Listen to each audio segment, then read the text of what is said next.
Assalamualaikum warahmatullahi wabarakatuh. Perkenalkan, nama saya Rani Mingga Juniana Trikara dari semester 3A. Di sini saya ingin mereview kembali materi mengenai hukum administrasi negara yang diampu oleh Bapak dosen M. Rendi Aridayani SHMH, di mana pada pertemuan ke-10 ini adalah mereview soal UTS yang langsung saja.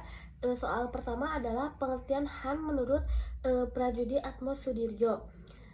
Menurutnya, HAN adalah hukum yang mengatur tugas, fungsi, dan tingkah laku para pejabat administrasi negara, di mana bertujuan untuk menjamin adanya administrasi negara yang benefit.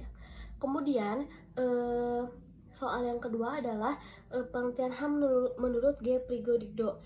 Pada dasarnya menekankan bahwa hubungan kekuasaan eksekutif dan kekuasaan administratif dipegang oleh presiden.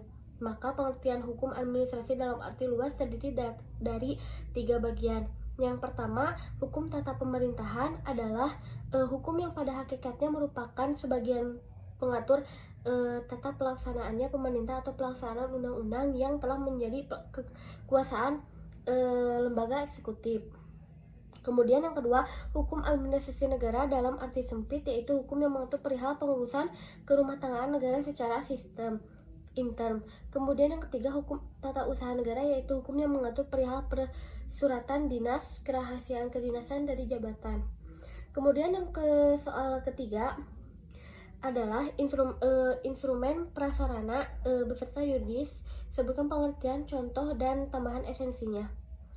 Instrumen pemerintahan adalah alat-alat atau sarana-sarana yang digunakan oleh pemerintah atau administrasi negara dalam melaksanakan tugas-tugasnya, di mana pada instrumen tersebut adalah pemerintah atau administrasi negara melakukan berbagai tindakan hukum dengan menggunakan instrumen. Diantaranya yang pertama, instrumen prasarana meliputi alat tulis-menulis, sarana transportasi dan komunikasi, gedung-gedung, perkantoran, dan lain-lain sebagainya. Kemudian pada yang kedua adalah instrumen publik, instrumen yuridis, di mana seperti peraturan perundang-undangan, keputusan-keputusan, peraturan kebijaksanaan, perizinan, instrumen hukum keperdataan.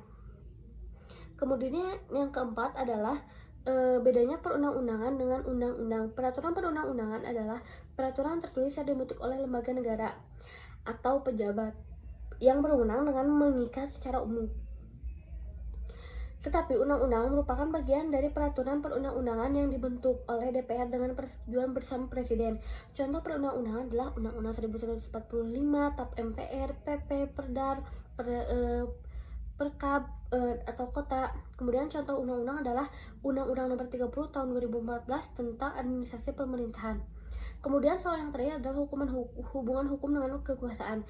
Hubungan hukum dengan kekuasaan yaitu hukum mempunyai arti penting bagi kekuasaan karena hukum dapat berperan sebagai sarana legislasi bagi kekuasaan formal lembaga-lembaga negara. Mungkin sekian yang bisa saya sampaikan. Mohon maaf bila ada kesalahan dalam kata.